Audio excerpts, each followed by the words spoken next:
बिस्मिल्लाहिर्रहमानिर्रहीम। न्यूयॉर्क से शाहिद रजा रांझा सियासी दरबार के साथ हाजिर है। आज ओवरसीज पाकिस्तानियों के लिए ये एक बहुत ही अच्छा प्रोग्राम है और मैं आपको बताना चाहता हूं कि आज जो हमारे मेहमान हैं वो स्पेशली आपके मसाइल के सिलसिले में हमने उनको मदऊ किया है। तो हमारे मेहमान हैं ओवरसीज कमीशन पंजाब के वाइस चेयरमैन जनाब चौधरी वसीम अख्तर रामे साहब। तो मैं चौधरी साहब आपको अपने प्रोग्राम में खुश आमदीद कहता हूँ। Thank you. अस्सलाम अस्सलाम वालेकुम। चौधरी साहब, सबसे पहले तो आप अपने सफर के बारे में बताएं कि एक नौजवान कैसे ओवरसीज कमीशन का वाइस चेयरमैन बना। बिस्मिल्लाहिर्रहमानिर्रहीम जी, मैं साहिवाल का रहने वाला हूँ। रोजगार के सिलसिले में मैं भी ओवरसीज सेटल था। यूके में मैं रहा हूँ 18 साल। मैं यूके नेशनल हूँ। 2014 में मैं पाकिस्तान अपने काम के सिलसिले में आया हुआ था अपनी फैमिली से मिलने। तो इत्तफाकिया मेरी किसी कॉमन फ्रेंड के थ्रू खान साहब से मुलाकात हुई। तो ठीक है। उनसे आधा घंटा गुफ्तगू हुई रात। तब उन दिनों धरना चल रहा था, तो मुझे इंटरेस्ट हुआ उनकी बातें सुनने का। मैं 2 वीक उनकी जो स्पीचेस सुनता रहा। तो उसके बाद मुझे लगा कि जो मुल्क के हालात हैं या मुल्क जिस चीज़ से गुजर रहा है, उसको सीधे रास्ते पे लेके आने के लिए खान साहब का साथ देना ज़रूरी है। तो फिर मैंने खान साहब को अप्रोच किया कि मैं आपके साथ काम करना चाहता हूँ। तो तब से मैं फिर वापस यूके नहीं गया। मैंने अपनी फैमिली को भी पाकिस्तान बुला लिया। फिर तब से मैं खान साहब के साथ काम कर रहा हूँ। मेरी जो पहली पोस्टिंग थी वो ज्वाइन करने के कुछ 6 माह बाद पंजाब में as a youth coordinator Punjab हुई थी, क्योंकि मेरे पास एक यूथ के लिए पूरा यूथ को मोटिवेट करने के लिए, मोबिलाइज करने के लिए मैंने एक पूरा प्लान तैयार किया था, जिसकी मैंने प्रेजेंटेशन खान साहब को दी। तो उन्होंने मुझे तब ऑर्गेनाइजर पंजाब जो सरवर साहब थे, तो उनके साथ यूथ ऑर्गेनाइजर पंजाब जो है वो मुझे पंजाब में लगाया गया। तो उसके बाद मैंने 2-2.5 साल जो है यूथ के लिए काम किया, पूरे पंजाब में यूथ को मोबिलाइज किया। उसके बाद ऑब्वियसली जो जितने मेजर इवेंट्स होते थे पाकिस्तान में, पंजाब में, तो उनमें यूथ की शमूलियत, उसकी सिक्योरिटी, लॉजिस्टिक्स, जलसे के जो भी इंतजामात, ये सारी जिम्मेदारियां मिलती थी। उसके बाद मुझे फिर मरकजी सेक्रेटरी पब्लिसिटी जो है पीटीआई का लगा दिया गया। तो जब फिर साथ हम जितने भी इलेक्शन कैंपेन और ये वो सारी से गुजरते हुए, तो जब गवर्नमेंट आई है, तो उसके बाद मुझे पहले स्पोर्ट्स, यूथ एंड स्पोर्ट्स का जो है वो मुझे ऑफर किया गया था, advisor to CM youth and sports. तो मेरी ख्वाहिश थी कि मैं ओवरसीज़ के लिए काम करूं। तो मैंने बाय वेल खान साहब से रिक्वेस्ट की कि मुझे आप यूथ और स्पोर्ट्स का एडवाइज़र की बजाय मुझे मिनिस्ट्री नहीं चाहिए, मुझे सिर्फ ओवरसीज़ के लिए काम करना है, तो मुझे ओपीसी जो है यहाँ तैनात किया जाए। तो चौधरी मेरी साहब, ख्वाहिश ये तो फिर ओवरसीज की खुशकिस्मती है कि एक ओवरसीज तजर्बाकार आदमी ही उनके कमीशन का सरबराह बन गया। मगर आपको इस बात का भी इल्म होगा कि ओवरसीज को पाकिस्तान में अपनी प्रॉपर्टी और अपने जो ताल्लुकात या अपने जो कामकाज हैं उनके मुतल्लिक हर वक्त शिकवे शिकायत रहती हैं। तो आज हम आपसे सीधी सीधी बातें पूछेंगे कि जी आपने जी उनके लिए क्या किया और क्या वो तवक्कुआत आपसे जो वाबस्ता किए हुए हैं आप उन पर पूरा उतरे हैं या नहीं। तो सबसे पहले आप ये बताएं कि सिंपली अगर किसी को अपनी जायदाद के बारे में कोई मसला पेश आता है तो उसे क्या करना चाहिए। जी, मैं बताता चलूँ आपको कि ओवरसीज़ पाकिस्तानी कमीशन पंजाब, जिसका हेड ऑफिस जो है लाहौर GOR 1 क्लब है। जी जी। ओवरसीज़ कमीशन जो है वो ओवरसीज़ पाकिस्तानियों की जो रिप्रेजेंटेशन है पाकिस्तान में, उसके लिए, उनके मसाइल के लिए, उनके जितने भी इश्यूज़ हैं उसके लिए काम कर रहा है। वन विंडो ऑपरेशन के तहत हम काम करते हैं। आपका कोई भी ग्रीवियंस है, वो किसी इंडिविजुअल के खिलाफ है या किसी अदारे के खिलाफ है, आपका कोई भी इशू है, इवन के कोर्ट मैटर्स भी हैं, तो आप सिंपली हमें एक एप्लीकेशन दे सकते हैं। हमारे एप्लीकेशन के 3 मैकेनिज्म हैं। आप पंजाब ओवरसीज पाकिस्तानी कमीशन, इसकी वेबसाइट गूगल पे सर्च कर लें। वहाँ आप डायरेक्ट ऑनलाइन जो है यूज़र नेम और पासवर्ड क्रिएट करके हमें जो है अपनी कंप्लेन लिखा सकते हैं, और आपको एक कंप्लेन नंबर इशू होगा, जो जब तक वो कंप्लेन रिजॉल्व नहीं होती तब तक वो कंप्लेन जो है हमारे ऑफिस में ओपन रहेगी। दूसरा तरीका, हमारी 24 आवर फ़ोन लाइन्स हैं, क्योंकि टाइम डिफरेंस है पूरी दुनिया में। तो हमारी प्रॉपर एक्सचेंज है, जिसमें एट अ टाइम 24 घंटे जो हैं 5 से 6 ऑपरेटर्स मौजूद रहते हैं जो इंग्लिश ज़बान भी समझते हैं, उर्दू पंजाबी भी। तो वो अगर आप लिखना पढ़ना नहीं जानते तो आप उनको रिंग कर सकते हैं। ये फ़ोन नंबर्स भी हमारे गूगल पे अवेलेबल हैं।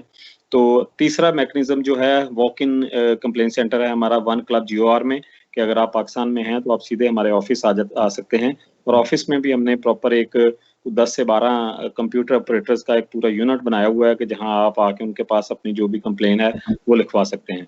तो किसी भी इंडिविजुअल की और किसी भी इदारे की कंप्लेन जो है वो हमारे पास लिखवाई जा सकती है। उसके बाद हम इस कंप्लेन को बाकायदा हमारी डिस्ट्रिक्ट कमिटीज़ हैं हर डिस्ट्रिक्ट में, जहाँ चेयरमैन हमने अपॉइंट किया हुआ है। उस चेयरमैन का जो वाइस चेयरमैन है वो डिस्ट्रिक्ट का DCO है, और ADCR जो है वो उस कमेटी का सेक्रेटरी है। DPO साहब जो उस कमेटी के मेंबर हैं, और 2 और पॉलिटिकल मेंबर हैं। और फिर किसी भी अगर अदारे के खिलाफ कंप्लेन है तो उस अदारे को हेड को भी एज ए कोऑपरेटिव मेंबर उसमें लिया जा सकता है। अच्छा, तो उसकी एक बाकायदा एक एक सवाल है सर, किसी अदारे के खिलाफ हम यहाँ बैठकर भी आपको कंप्लेन दर्ज करवा सकते हैं? बिल्कुल करवा सकते हैं। हमारे पास पुलिस के खिलाफ कंप्लेंट्स भी आती हैं, नादरा के अच्छा, खिलाफ भी आती हैं, लोगों के जो ग्रीवियंसेस होते हैं अदारों के खिलाफ, वापडा के खिलाफ भी आती हैं, बड़े महकमों के खिलाफ कंप्लेंट्स आती हैं। तो हम इसीलिए बैठे हैं कि आपको पाकिस्तान आने की ज़रूरत नहीं है, आपका केस ठीक जो है। है हम आपके रिप्रेजेंटेटिव बन के उस अदारे से जो फिर हम हमारा मैकेनिज़्म है उसके थ्रू वो इश्यू तो जो है वो रिज़ॉल्व करते हैं। 72 के नाज़रीन स्पेशली ओवरसीज़ पाकिस्तानियों को रामेश साहब का ये पैगाम नोट कर लेना चाहिए कि आपको किसी अदारे के खिलाफ या किसी जो है पर्सनल प्रॉपर्टी के खिलाफ कोई भी कंप्लेन हो, आप उनकी वेबसाइट पे जाएं और वहां पे पासवर्ड क्रिएट करके अपनी कंप्लेंट दर्ज कराएं। और मुझे सर, एक आपके ऑफिस में हमारे लीगल एडवाइजर अबू सफियान थे, वो एक कंप्लेन दर्ज करवा के आए थे और विद इन 1 वीक वो कंप्लेन पहुंच गई थी और अल्लाह ने किया वो मसला हल हो गया। हम आपके शुक्रगुजार भी हैं और वो मुझे आप बता रहे थे कि आप बहुत ही मुतहर्रिक शख्सियत हैं। तो एक सवाल सर ये है कि अब पुलिस में कंप्लेन दर्ज होने के बाद वो मसला हल नहीं होता, उसका क्या तरीकाकार है? असल में सम टाइम पुलिस को अपने हिसाब से काम करना होता है, हमारी ख्वाहिशात के मुताबिक तो वो काम कर नहीं सकते। सम टाइम जी, जो जी। कंप्लेनेंट होता है वो लॉ को उतनी अच्छी तरह नहीं समझ सकता होता है। जी, मैं जी। आपको एक इश्यू बताता चलूँ कि किसी का थ्रेट का किसी का इश्यू था, किसी खातून थी अमेरिका से, उसको हाँ, कुछ थ्रेट्स आ रहे थे। तो हमने पुलिस की कार्रवाई की, FIR करवा दी, वो बंदे को अरेस्ट भी करवाया। वो नेक्स्ट डे वो बेल आउट हो गया। तो वो जी, जी। खातून हमारे पास कंप्लेन लेके आई कि जी वो बंदा तो छूट भी गया है। तो देखें जी, कानून में जो कानून जिस जुर्म के मुताबिक लगना है उसी के मुताबिक उसका आगे सिलसिला चलना है। तो सम टाइम हम जो हमारी ख्वाहिशात हैं वो कानून के बरअक्स नहीं होती। हमें भी और पुलिस को भी कानून फॉलो करना पड़ता है। तो हमारा असल मसला है कि वो ग्रीवियंस जो उनका है, जो अगर वो हमें कंप्लेन लिखाते हैं कि हमें थ्रेट्स हैं या हमारी पुलिस हमारी FIR दर्ज नहीं कर रही, सम टाइम चेक्स का मसला है, सम टाइम वो अमानत में खयानत का या लड़ाई झगड़े का, तो वो उनकी हम FIR जो है वो हमारा पुलिस में हमारे पास SSP पुलिस बैठते हैं अपने अदारे में, वो बाकायदा उसको मॉनिटर करते हैं, वो FIR करवा के उसकी इन्वेस्टिगेशन। और हर इन्वेस्टिगेशन जो है वो ऑब्वियसली हर अफसर का इन्वेस्टिगेशन करने का तरीकाकार है। आपके हक में भी आ सकती है, आपके खिलाफ भी आ सकती है। सम टाइम क्योंकि आप हर्ट हुए होते हैं तो इसलिए कानून को बारीकी से समझ नहीं सकते, लेकिन जो ठीक है। ऑफिसर्स हैं उनको नहीं, कानून के मुताबिक चलना पड़ता है। ठीक है। तो क्या आपकी इंतज़ामिया से माहाना मुलाकातें रहती हैं और आप उन्हें ओवरसीज़ के मसाइल के बारे में आगाह करते रहते हैं? जी बिल्कुल, एक तो हमारी जो पंजाब ओवरसीज़ कमीशन है इसका जो पंजाब बोर्ड है, जी, जी। उसमें तकरीबन इंतज़ामिया के सारे हेड्स जो हैं वो मौजूद हैं। तो उनसे ठीक है। हमारी मतलब कि CM साहब इस अदारे के चेयरमैन हैं। चीफ सेक्रेटरी साहब जो हैं वो भी इस बोर्ड के मेंबर हैं। IG साहब भी इस बोर्ड के मेंबर हैं। होम सेक्रेटरी भी इस बोर्ड के मेंबर हैं। SMBR, chairman planning and development, chairman information and technology, फिर एडवोकेट जनरल, प्रोसिक्यूटर जनरल। तो ये सारे जितने भी टॉप ब्यूरोक्रेट्स हैं सारे इस बोर्ड के मेंबर हैं। तो जो भी इश्यूज हैं हम इंडिविजुअली भी इनसे मीटिंग्स करते रहते हैं, जितने भी अदारों के हेड्स हैं, कोई हमें अगर इशू होता है तो वो इशू हम इनके पास लेके जाते हैं। अगर कोई पुलिस का इशू है तो हमारी मुसलसल मीटिंग्स होती हैं आईजी साहब से अपने ग्रीवेंसेस जो है उनको हल कराने के लिए। ऐसे ही चीफ से अगर कोई एडमिनिस्ट्रेशन की तरफ से कहीं इशू आ रहा है तो चीफ सेक्रेटरी साहब से, डीजी एंटी करप्शन से मैं खुद मिलता हूँ, डीजी नैब से मेरी खुद मुलाकातें होती हैं। तो जितने भी मैकेनिज्म हम यूज कर सकते हैं ओवरसीज के मसाइल हल करने के लिए वो मंथली बेस पे यूज किए जाते हैं। फिर जो एवरी सेकंड वीक जो एडिशनल चीफ सेक्रेटरी हैं उनके थ्रू हम डिस्ट्रिक्ट्स की मीटिंग लेते हैं, जिसमें डिविजनल मीटिंग होती है, जिसमें आरपीओ, डीपीओ, सारे डीपीओ साहबान, कमिश्नर और सारे डीसीओ साहबान मौजूद होते हैं। बाकायदा उनसे एक एक केस डिस्कस किया जाता है कि आपके पास इतने केसेस भेजे गए हैं, इनमें से ये हल हो गए हैं, इनका क्या इशू है। सम टाइम केसेस जो होते हैं वो माइनर नोयत के होते हैं, वो वीक एंड 10 डेज में भी हल हो जाते हैं। सम टाइम केसेस बहुत ज्यादा कॉम्प्लिकेटेड होते हैं, उनके लिए वो प्रोसीजर अडॉप्ट करना पड़ता है, उसमें टाइम भी लग जाता आपके है। पास ज्यादातर केस किस नोयत के आते हैं, यानी प्रॉपर्टी के ज्यादा आते हैं या इज्जत नफ्स मजरूह होने के ज्यादा आते हैं या कि के साथ अदारों का तावन ना करने के ज्यादा आते हैं? जो इसमें मुख्तलिफ नौइयत के हैं, हर तरह के केसेस हैं, लेकिन जो सबसे ज्यादा तादाद जो है वो प्रॉपर्टी ग्रैबिंग की और ठीक है। लैंड माफिया की और पुलिस के मुतलका जो हैं, तकरीबन हमारे अदारे की जो 50% कंप्लेंट्स हैं वो ये दो अदारों के मुतल्लक है, जो एक पुलिस, रेवेन्यू और बाकी ओबियसली जो कब्जा माफिया है। जी जी जी जी जी। अच्छा, हमने भी यहाँ अमेरिका में अपने डिस्ट्रिक्ट के लिए, मंडी बौद्दीन के लिए एक तंजीम बनाई है, पाकिस्तान ओवरसीज फोरम। तो हमारे डिस्ट्रिक्ट में भी सबसे ज्यादा जो मसाइल हैं जिनका आप जिक्र कर रहे हैं यही है कि जो कब्जा माफिया और जो इज्जत नफ्स मजरूह होने के। तो मैं आपसे ये सवाल पूछूंगा कि पुलिस में खिदमत सेंटर्स जो हैं वो भी, उनमें भी आपने ओवरसीज का हक मांगने के लिए उनको कहा है कि वहां पे ओवरसीज सेंटर बनाए जाएं। वो क्या कहानी है किस तरह वो जी ओवरसीज को डील करेंगे? जी, हमने एक डिस्ट्रिक्ट जो सियालकोट है, जी जी वहाँ पे ओवरसीज जो ये खिदमत सेंटर बना है, वहाँ डीपीओ साहब से मिलके इनिशियली एक ट्रायल किया था कि हमने वहाँ ओवरसीज का काउंटर लगाया था और वहाँ कुछ टीओआर्स तय किए थे कि जिसके जरिए ओवरसीज को सहूलत दी जा सके। तो जी जी उसमें जो नॉर्मली जो आपको अब अगर पाकिस्तान आते हैं तो प्रोविजनल लाइसेंस अगर आपको चाहिए तो वो 42 दिन का प्रोसीजर है नॉर्मली। तो ठीक है। वो जो ओवरसीज काउंटर है उसके थ्रू हमने वो 2 आवर्स के प्रोसीजर में उसको कन्वर्ट करवाया है कि आपको अपनी टिकट, अपना पासपोर्ट और सर्टेन डॉक्यूमेंट्स जो हैं वो साथ सबमिट करने होते हैं। वहीं ठीक है। आपका within application 2 hour form जो आपको है, लाइसेंस मिल जाता। जी नुमाइंदा जो है उनका पुलिस का एक आपका उधर ही फॉर्म फिल करेगा और विद इन 2 आवर्स आपको जो प्रोविजनल लाइसेंस इशू कर दिया जाएगा। दूसरा मेजर इशू कैरेक्टर सर्टिफिकेट या सिक्योरिटी सर्टिफिकेट आप जिसको कहते हैं, सिक्योरिटी क्लियरेंस, जी उसका जी था। जी। तो हाँ जी, उसके लिए भी हमने मतलब कि वो ओवरसीज काउंटर के थ्रू अगर आप जाते हैं तो उस जो आप लीगल रिक्वायरमेंट अगर उनकी पूरी कर दें तो वो 48 आवर्स में वो जो आपको इशू हो जाएगा। तो ये और पहले वो सारे कर रहे हैं, वो हमने पहले प्रोसीजरल एक सारा करके वो ट्राई करके उसके बहुत सारे हमें फायदे सामने आए। उसके बाद फिर हमारी 4 दिन पहले पंजाब ओवरसीज पाकिस्तानी कमीशन के बोर्ड की मीटिंग थी, आईजी साहब उसमें मौजूद थे। तो बोर्ड की मीटिंग में मैंने फिर वो प्रेजेंट किया कि जी हमने मतलब कि डीपीओ सियालकोट से मिलके एक चीज ये करवाई थी तो उसका बड़ा फायदा हुआ है ओवरसीज के लिए। तो ये जितने भी आपके पंजाब में खिदमत सेंटर्स हैं उनमें ये फैसिलिटेशन डेस्क जो ओवरसीज का है वो मुहैया किया जाए। तो वो अग्रीड हो गए हैं, मिनट्स की समरी हमने मूव की हुई है। होपफुली वीक एंड 10 डेज में इंशाल्लाह पूरे पंजाब के जितने भी खिदमत सेंटर हैं उसमें हम ये जो ओवरसीज के काउंटर्स हैं वो लगवा देंगे और उस पे जो फास्ट ट्रैक आपका प्रोविजनल लाइसेंस और आपका सिक्योरिटी क्लियरेंस जो है, रेदर देन आप हफ्तों वेट करें, महीनों वेट करें, क्योंकि हमारे पोर्टल पे भी बहुत सारे लोगों की कंप्लेन आती थी कि जी हमने क्लियरेंस सर्टिफिकेट के लिए भेजा हुआ है, हमने नेशनलिटी अप्लाई करनी है, हमें इशू आ रहा है, चाहे 6 माह हो गए, हमें सिक्योरिटी क्लियरेंस नहीं मिल रही। तो इस तरह के जितने भी इश्यूज जो हमारे पोर्टल पे आते थे हम ऑब्जर्व करते हैं और जिस उसका जो है जो एडमिनिस्ट्रेटिव जो हल है वो ढूंढते हैं, रेदर देन कि हम इंडिविजुअल केसेस के पीछे भेजें। तो सब लोगों के लिए फिर उसका हल ढूंढते हैं। तो ये बेहतरीन हल हमें लगा था और वो इम्प्लीमेंट हो गया है।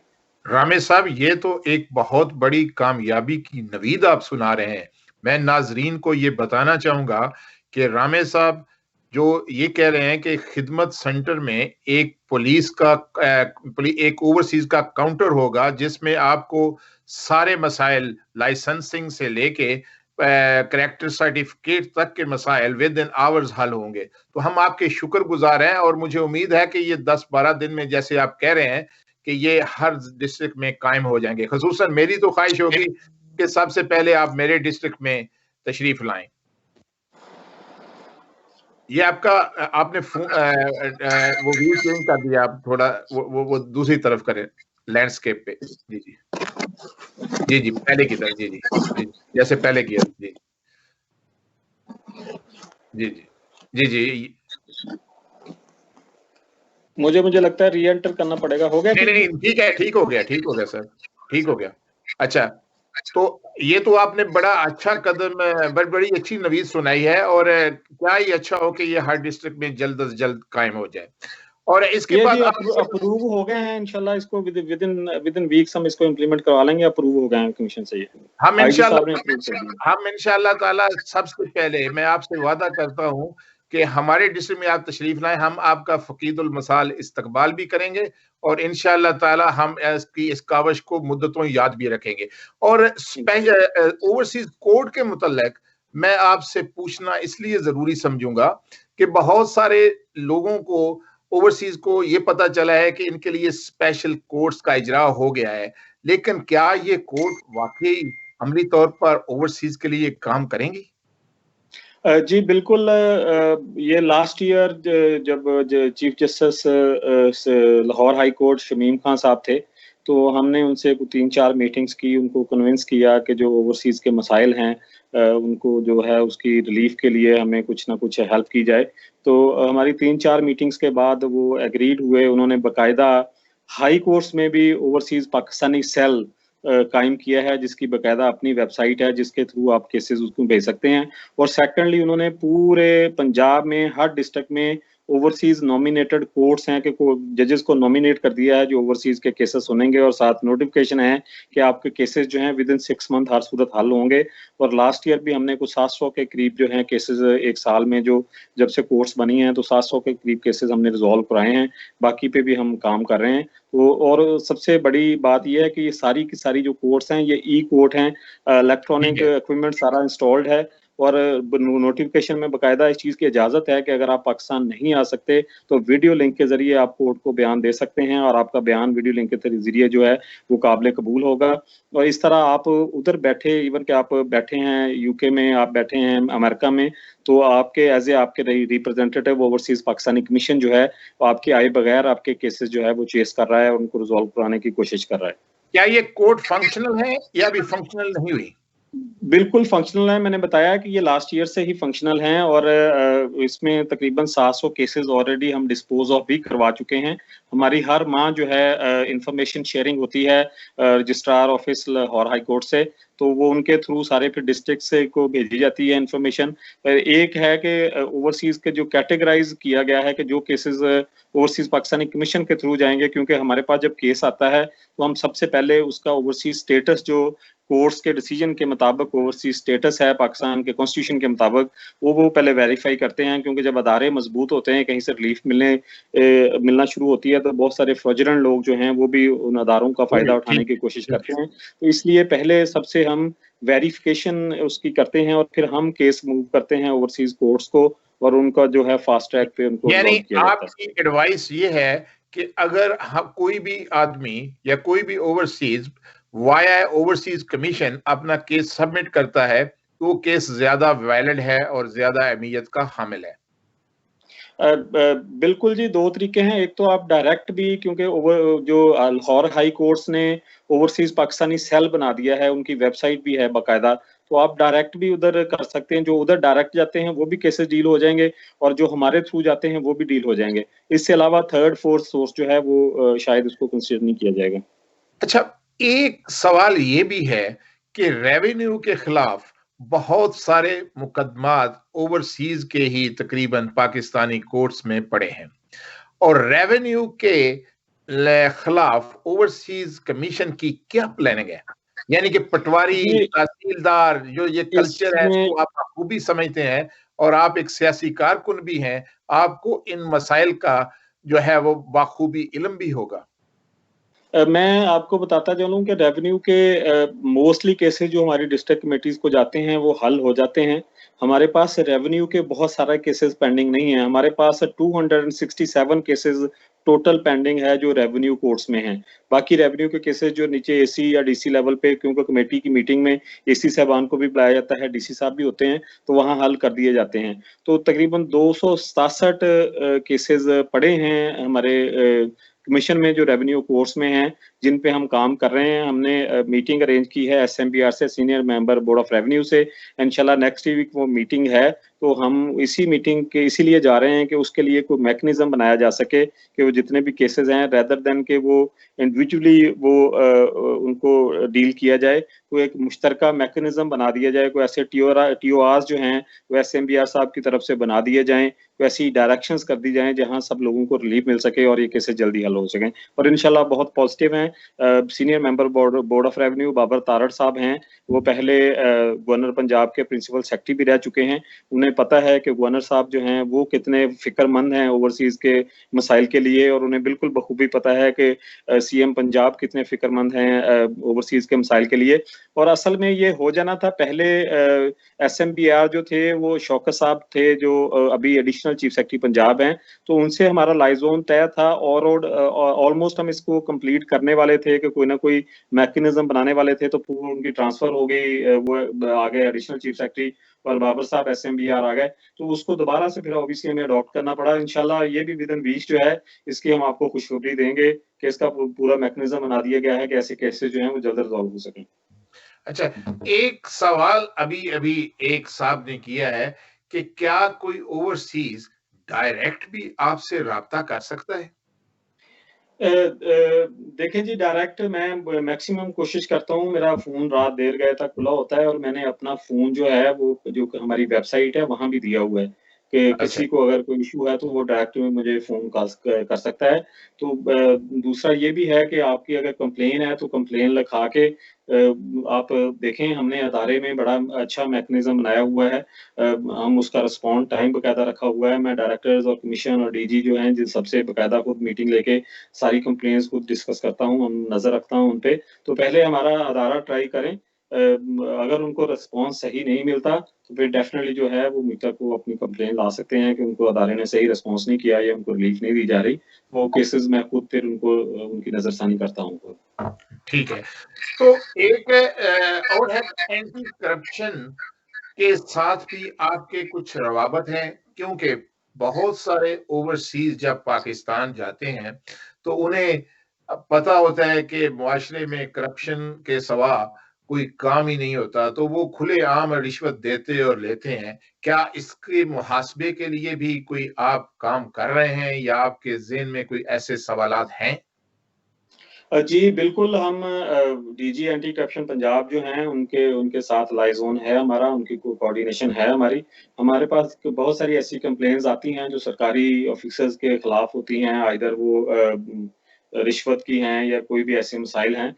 तो हमें एविडेंस चाहिए होता है। एक तो मेरी अपने ओवरसीज़ भाइयों से रिक्वेस्ट है कि आप रिश्वत देने की बजाय एक मर्तबा वैसे हमें कंप्लेन करें कि फलाँ आपका जेन्युइन काम है और ये रुका हुआ है, तो उनको ये नौबत नहीं आएगी। और खुदा ना खास्ता को कोई ऐसे लोगों ने आपसे रिश्वत ली हुई है, कुछ भी आप उसके खिलाफ एविडेंस दे सकते हैं, या कुछ सरकारी ऑफिसर्स जो हैं वो जानबूझ के आपके काम में मुदाखलत कर रहे हैं, तो ऐसे केसेस हमारे पास आते हैं। हमारे पास जो है अब तक तकरीबन 200 से ऊपर केसेस थे, एंड जो एंटी करप्शन के केसेस थे जो अगेंस्ट 2 सरकारी ऑफिसर्स के खिलाफ थे, और उनमें इवन के 1-2 एसएसपी भी थे जिनके खिलाफ केसेस थे। तो उनके सबके जो हमने कोऑर्डिनेशन की डीजी एंटी करप्शन से, और उन पे सब पे अमल दरामद हुआ, और अल्हम्दुलिल्लाह अदारे में आज तक के दिन तक कोई भी ऐसा केस पेंडिंग नहीं है जो एंटी करप्शन की तरफ हो। उनको हमने जितने भी केसेस भेजे हैं, उन्होंने तमाम के तमाम रिजॉल्व किए हैं।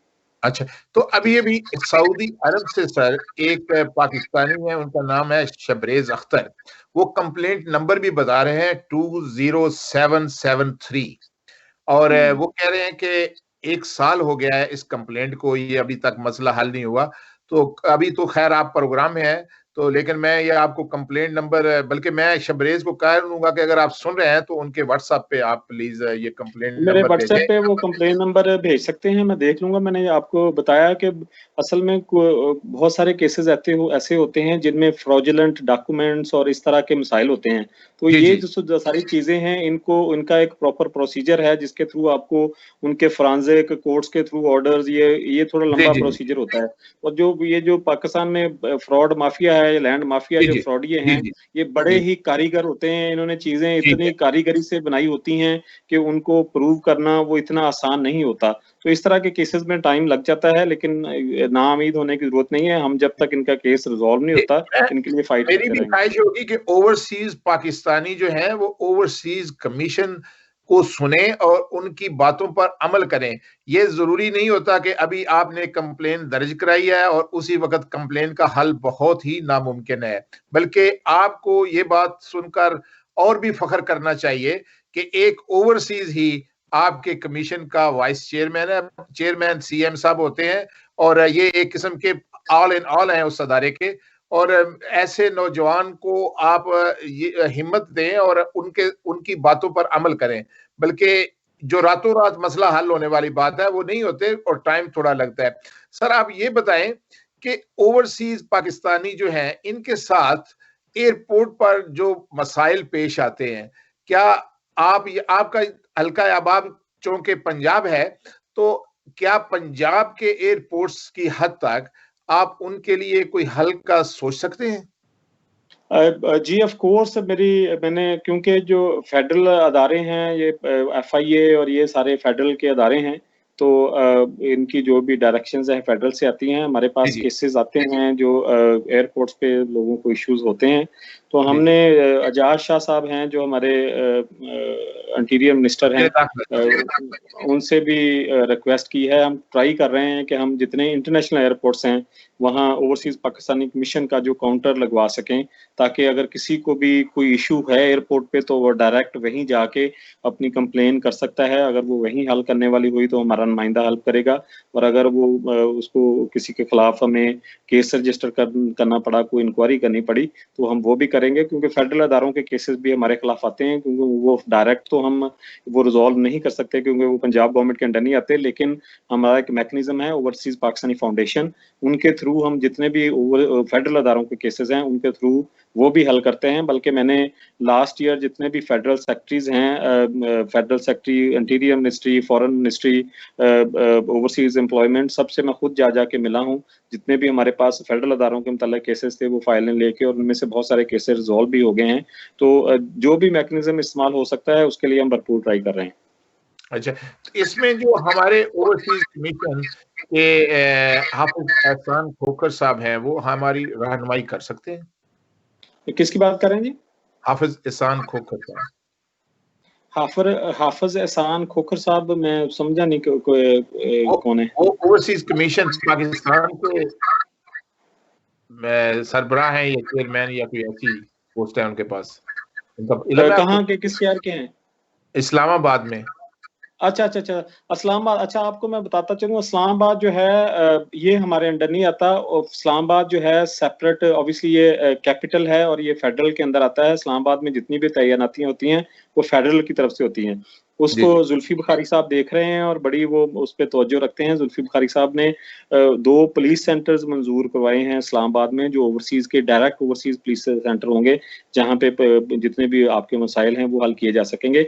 और मुझे याद पड़ता है कि ये जो कमिश्नर साहब थे इस्लामाबाद के, हाँ, हाँ।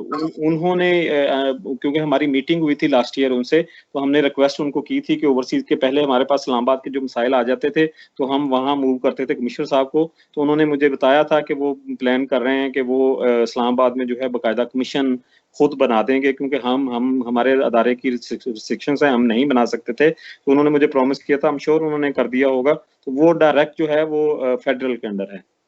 अच्छा, एलडीए लाहौर डेवलपमेंट अथॉरिटी के बारे में भी बहुत सारी शिकायत हैं ओवरसीज पाकिस्तानियों को।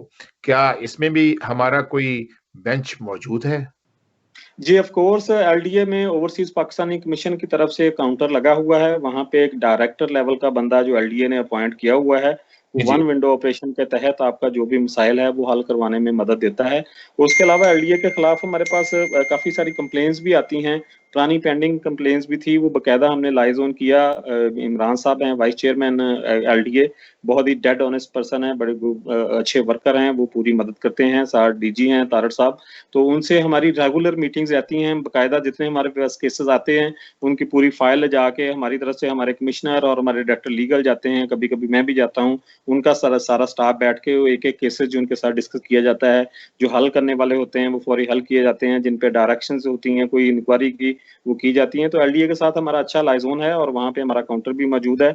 ऐसे ही बोर्ड ऑफ रेवेन्यू में भी हमारा काउंटर मौजूद है, उनके साथ भी हम अच्छा। लाइज़ॉन में हैं। तो जितने भी अदारे हैं एक मैं और बताता चलूँ कि हमें नादरा के बहुत सारे इश्यूज़ आते थे। नादरा का ऑफ़िस हमने अपने ऑफ़िस के अंदर खुलवा लिया है। आपका जो ओवरसीज़ का ऑफ़िस है, ओवरसीज़ नादरा पाकिस्तानी का वो कमीशन आपको कौन-कौन सी सहूलियात देता है? आपके आईडी कार्ड के मुतल्लिका जितने भी इश्यूज़ हैं, आपने रिन्यू कराना है, आपका कोई और मैटर है, आईडी कार्ड के मुतल्लिका कोई भी इश्यू है, आप डायरेक्ट हमारे ऑफ़िस आ सकते हैं। वहाँ नादरा का काउंटर बना हुआ है, जहाँ नादरा का असिस्टेंट डायरेक्टर एक बैठा हुआ है, वो आपके जितने भी मसाइल हैं, फौरी उनके हल के लिए। ये भी हमने लास्ट ईयर डीजी नादरा से रिक्वेस्ट की थी उनसे मुलाकात करके कि हमारे पास बहुत सारे ओवरसीज़ के कार्ड रिलेटेड इश्यूज़ आते हैं, तो हमें ये फैसिलिटी दे दी जाए, तो उन्होंने मेहरबानी की, हमें ये फैसिलिटी दे दी। तो इंशाल्लाह इस फैसिलिटी को आगे बढ़ाने का भी हम सोच रहे हैं कि जितने पाकिस्तान में जो मेजर सिटीज़ में नादरा के ऑफिसेज़ हैं, तो वहाँ पे भी ओवरसीज़ का जो है वो सेपरेट काउंटर कोई मैनेज किया जा सके, इस पे भी हम काम कर रहे हैं। अच्छा, पासपोर्ट के बारे में अक्सर ओवरसीज़ को शिकायत रहती हैं कि वो किसी भी पासपोर्ट दफ्तर में जब जाते हैं, खुदा न खास्ता उन्हें रिन्यू करना पड़ता है, तो इस सिलसिले में कोई हिकमत अमली ओवरसीज़ कमीशन की जानिब से है? जी, ऑफ कोर्स एक तो पासपोर्ट्स का आपको एक चीज़ का ज़रूर पता होना चाहिए कि पासपोर्ट जो है किसी भी मुल्क का बहुत ही सेंसिटिव डॉक्यूमेंट है। जी, इसके जी। लिए बहुत सारे सिक्योरिटी चेक्स और इस तरह की चीज़ें होती हैं और आज से 10-12 साल पहले रिकॉर्ड्स कंप्यूटराइज़ नहीं थे, सारे मैनुअल रिकॉर्ड थे, तो बहुत सारी आइडेंटिटीज़ जो हैं, वो चेंज भी हो जाती थी। लोग 2-2, 3-3 पासपोर्ट लेके घूमते थे। नाम 2-2, 3-3 आईडी कार्ड लेके घूमते थे। इस वजह से बाकायदा जो फिर ऑब्वियसली नादरा ने और पासपोर्ट ऑफिस ने क्लैंप डाउन किया इस चीज़ को रोकने के लिए, क्योंकि वो पासपोर्ट्स बहुत सारी गलत जगहों पे भी इस्तेमाल होते थे। तो इसलिए ये थोड़ी-सी थॉरोली उसको चेक किया जाता है। मेरा नहीं ख्याल कि अगर आपके डॉक्यूमेंटेशन सब कुछ ठीक हो, तो कोई कहीं भी इश्यू है। अगर कोई इश्यू हो तो डेफ़िनिटली हमारे पास बहुत रेयर इश्यूज़ आते हैं पासपोर्ट के मुतल्लिका, लेकिन जो आते हैं उनको हम रिज़ॉल्व करवाने की कोशिश करते हैं और ये मेरा तजुर्बा है कि उनमें से मेजर इश्यूज़ ऐसे थे कि जिनकी अगेंस्ट ऑलरेडी को पहले उनके नाम के अगेंस्ट को पासपोर्ट बना हुआ है, कोई कार्ड बना हुआ है, तो इस तरह के मसाइल होते हैं। ऑब्वियसली उसका भी एक तरीक़ाकार है, पहले पासपोर्ट ऑफिस ने कुछ साल पहले नादरा ऑफिस ने भी जितने लोगों के पास 2-2, 3-3 कार्ड थे, तो वॉलंटरली उन्हें ऑफ़र दी थी कि आप अपनी जो आईडी करेक्ट करवा लें, मतलब कि बाकी चीज़ें कैंसल हो रहे हैं। तो जिन लोगों ने नहीं की, उनको फिर इस तरह के मसाइल्स हो जाते हैं, लेकिन कोई भी मसला है तो हम इंशाल्लाह उसमें मदद करते हैं। अच्छा, मुस्लिम लीग नून के दौर में जो ओवरसीज़ कमीशन था, इसमें एक रवायत ये भी थी क्योंकि वहाँ यहाँ न्यूयॉर्क से वो कैप्टन साहब इसके सरबराह थे कि वहाँ पे प्रॉपर्टियाँ ओवरसीज़ शिकायत लेके जाते थे, वहाँ दफ्तर में ही प्रॉपर्टी बेच के आते थे। तो क्या हमारा जो पीटीआई के गवर्नमेंट में ओवरसीज़ कमीशन का दफ्तर है, ये इस सिलसिले में शफ़ाफ़ किरदार अदा कर रहा है? जी, मैं अब आपको एक बात बताता चलूँ कि जो ओवरसीज़ पाकिस्तानी कमीशन एक्ट 2014 है, जी, जी। उसमें कहीं भी ऐसा कोई गुंजाइश नहीं थी कि किसी को भी हेड ऑफ़िस बुला के केस सुना जाए। तो ठीक है, पहले तो उनका जो एक्ट है वो ही कॉन्स्टिट्यूशन के हमारे एक्ट के खिलाफ था। तो ठीक है। मैंने इस चीज़ की पाबंदी की है कि हमारा वो हेड ऑफ़िस का काम सिर्फ़ आपकी कंप्लेन लेना, ठीक डॉक्यूमेंटेशन उनकी वेरिफ़िकेशन करना, ठीक है। मुतलका अदारों को या मुतलका कमिटीज़ को भेज देना है, इसकी हियरिंग्स बाकायदा जो डिस्ट्रिक्ट कमिटीज़ में होती है। तो ठीक मैंने है। सख्ती से आते ही इस चीज़ पे अमल किया, कोई भी केस हेड ऑफ़िस में नहीं सुना जाता। केसेज़ ठीक डिस्ट्रिक्ट कमिटीज़ में सुने जाते हैं और इस वजह से जो ये प्रैक्टिस थी कि लोग इधर रश लगा होता था, जी, केसेज़ की जी। हियरिंग्स इधर होती थी, उनको बाद में उधर के एजेंट प्रॉपर्टियों वाले बाहर घूम रहे होते थे, उनको जी, जी। कि हमसे बात कर लें, हम करवाते थे। तो ये जी, सारा सिलसिला बिल्कुल ख़त्म कर दिया है, ज़ीरो टॉलरेंस है हमारी करप्शन के खिलाफ। हमने ये पूरा बाय एक्ट जो हमारी चीज़ें हैं, उसी हिसाब से काम कर रहे हैं। तो और सेकेंडली मैंने बकायदा जो है पोर्टल हमारा है उसको अपग्रेड किया है, जदीद किया है, और उसका मैकेनिज्म बिल्कुल ऐसे ही है जैसे किसी भी इंटरनेशनल जो कंप्लेंट सेंटर्स का मैकेनिज्म ठीक होता है। पहले मनपसंद केसेस को बुला के जो देखा कि ये काम का है उसको बुला के उधर हियरिंग कर ली जाती थी। तो अभी है। आप क्यू वाइज हैं, जो इंटरनेशनल सिस्टम है कि जैसे आपकी बारी आएगी तभी आपकी हियरिंग होगी। तो क्यूज में जैसे चलता है वैसे चलता है। तो चीजें हमने बहुत बेहतर कर दी हैं और इंशाल्लाह लोगों को रिलीफ मिलेगा। एक मैं चीज थोड़ी सी शेयर करता चलूं कि पिछले कमीशन ने 4.5 सालों में 5,700 केसेस रिजॉल्व किए थे, ठीक है। 4.5 सालों में। और हमने एक साल में 5,200 केसेस रिजॉल्व किए हैं और 9 अरब रुपए की प्रॉपर्टी रिट्रीव कराई है। तो उनके ओ, 4.5 साल के इक्विवेलेंट हमने एक साल में काम किया है और बिल्कुल मेरिट पे काम किया है। मेरा चैलेंज है कि पूरी दुनिया से जिन लोगों के भी केसेस रिजॉल्व हुए हैं, हम आपको जी डाटा दे देते हैं सर, ये 5200 लोगों का। कोई एक बंदा भी आके कंप्लेन कर दे कि एक पैसे की भी किसी से कोई डिमांड की गई है या किसी को इस तरह के रास्ते पे लगाया है, उसकी जिम्मेदारी मैं टेक ऑन करूंगा। हमने पूरे मेरिट को शफाफ रख के, लोगों के अरबों रुपए के मैटर हैं जो हमने रिजॉल्व कराए हैं और बिल्कुल मेरिट पे और बगैर किसी करप्शन के करवाए हैं। ये तो बहुत अच्छी बात है। तो नाज़रीन, स्पेशली ओवरसीज़ पाकिस्तानी जो हैं वो अपने ओवरसीज़ कमीशन के वाइस चेयरमैन पर एतमाद रखें। उनकी प्रॉपर्टियाँ भी महफूज़ हैं और उनका ये दफ्तर भी उनके लिए है, जो कि एक ऐसा मॉडर्न दफ्तर बनाया गया है जिसमें आप अपनी कंप्लेंट्स ऑनलाइन भी रजिस्टर करवा सकते हैं। तो सर, ये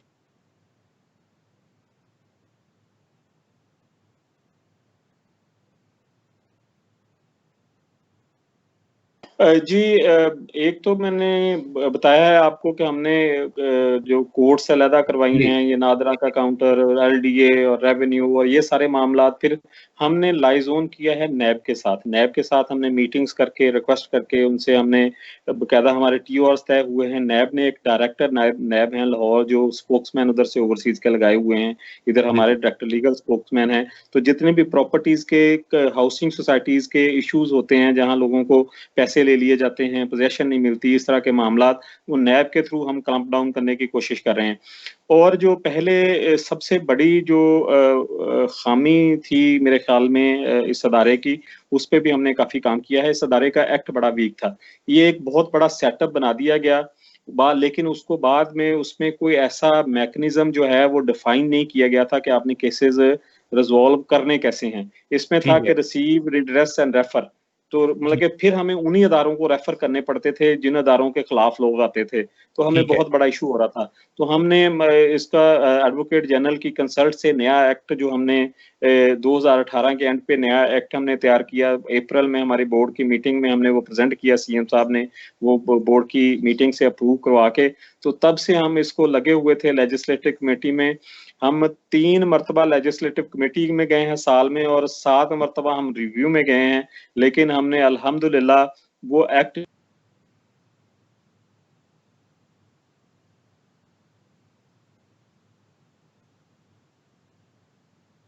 चीज ना हो जहाँ का इस तरह का कोई इशू आ जाए।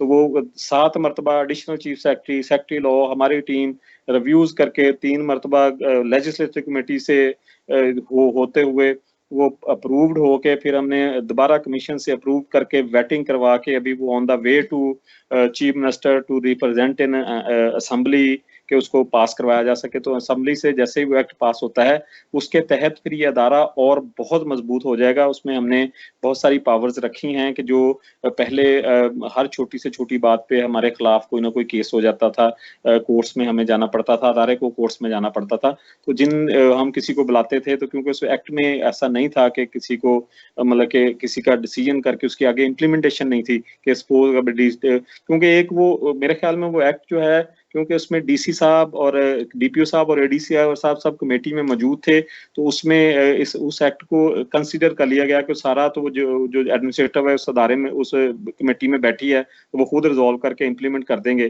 तो क्योंकि अब जो जमाना ऐसा है कि हमारे अफसर कहते हैं कि जो इधर लाइन लिखी हुई है हमने उसी पे चलना है, तो वो जी। लाइनें हमने फिर ऐड करवा ली हैं कि जो भी ये कमेटी फैसले करेगी सर तो डीसीओ सर, साहब ये उसको हमारे इम्प्लीमेंट करेंगे। हमारे न्यूयॉर्क से पीटीआई के एक बहुत सीनियर रुकन है, चौधरी इम्तियाज साहब। उन्होंने जी जी। अभी मैसेज भेजा है कि उनकी वो स्टेट लाइफ कोई पहले कॉलोनी थी, वहां पे उन्होंने प्लाट खरीदे थे, वो प्लाट मिल ही नहीं रहा है। क्या ऐसे केसों की भी सुनवाई हो सकती है? मैं आपको बताता हूँ होता क्या है कि ये जो हाउसिंग सोसाइटीज हैं, इन्होंने एक छोटा टुकड़ा अपनी सोसाइटी का अप्रूव करवा लेते हैं, एक ब्लॉक अप्रूव करवा लेते हैं और उससे जी, जी। आगे 10 ब्लॉक जो हैं बगैर अप्रूव किए, बगैर जगह ले लिए वो फाइलें उनकी भेज देते हैं। उसमें से ओवरसीज भी अफेक्टेड होते हैं, पाकिस्तानी भी लोकली जो इधर हैं वो भी अफेक्टेड होते हैं, क्योंकि उनके पास ना वो मंजूरी हुई होती है। उनके कम अज कम जितनी भी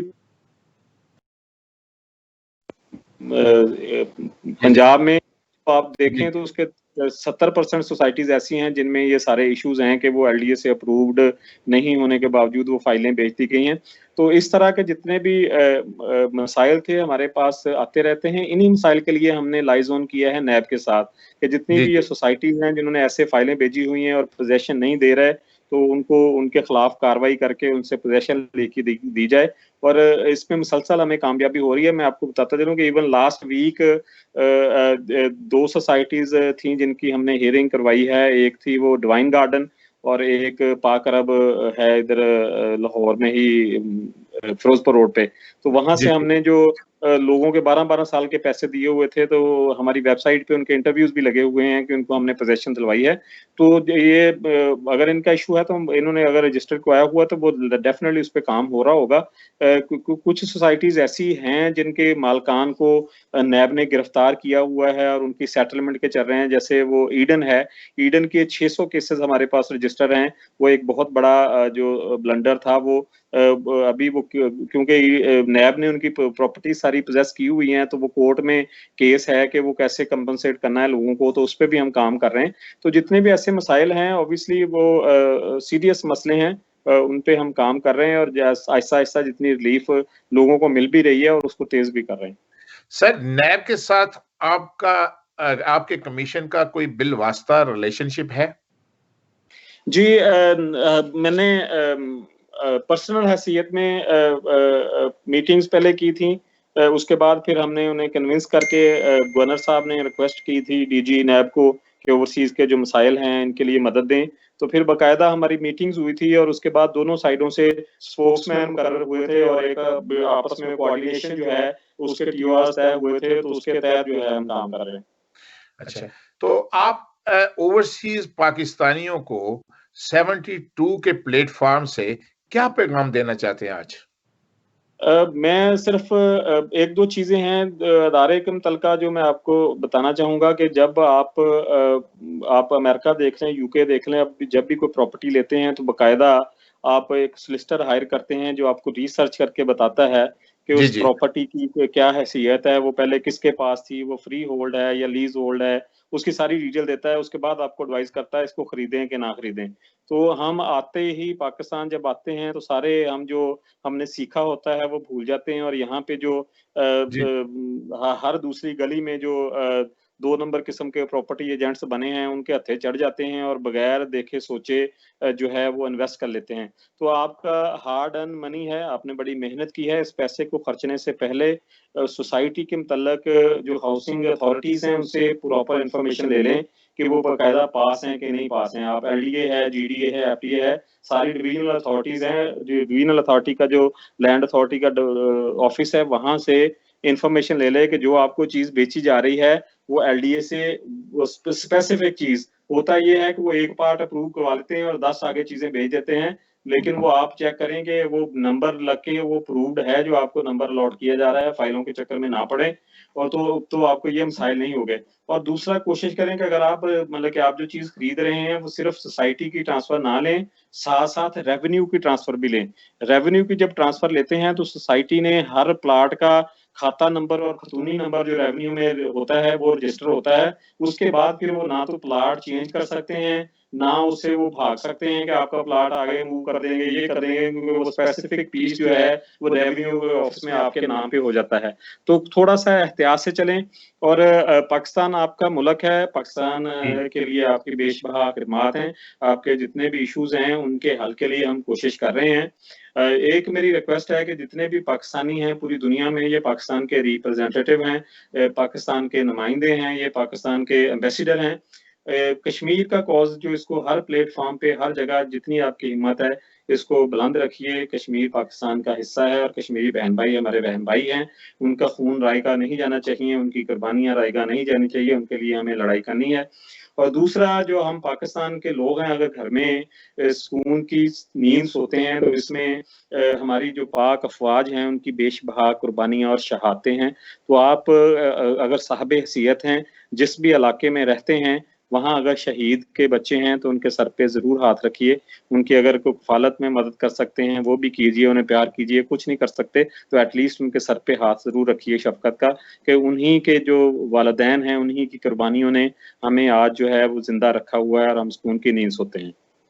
वसीम साहब बहुत शुक्रिया, आपकी बहुत मुदल्लल गुफ्तगू थी और मैं चाहूँगा इंशाअल्लाह ताला दोबारा भी अपने प्रोग्राम में आपको लेके आऊँ।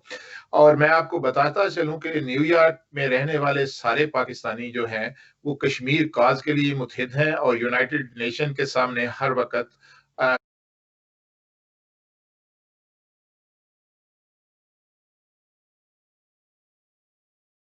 स्ट्राइक जो थी वो पाकिस्तानियों ने यहाँ पे की थी। और मैं चाहूँगा कि आखिर में आप सिर्फ़ ओवरसीज़ पाकिस्तानियों को अपना वो पैगाम रिपीट करें, जिसमें आपने फिर उसके बाद इजाज़त चाहेंगे। आवाज़ आ रही है जी मेरी? मुझे लगता जी, है कि आ रही है, शायद आ रही है। जी, अच्छा, आ रही है। हमारे कंप्लेन लिखाने के 3 मैकेनिज़्म हैं। जी, जी। आप गूगल पे सर्च करें पंजाब ओवरसीज़ पाकिस्तानी कमीशन। वहाँ पे हमारी वेबसाइट मौजूद है। आप पूरी दुनिया से कहीं से भी उस वेबसाइट पे जाके अपना यूज़र नेम और आईडी क्रिएट करके अपनी कंप्लेन लिखा सकते हैं।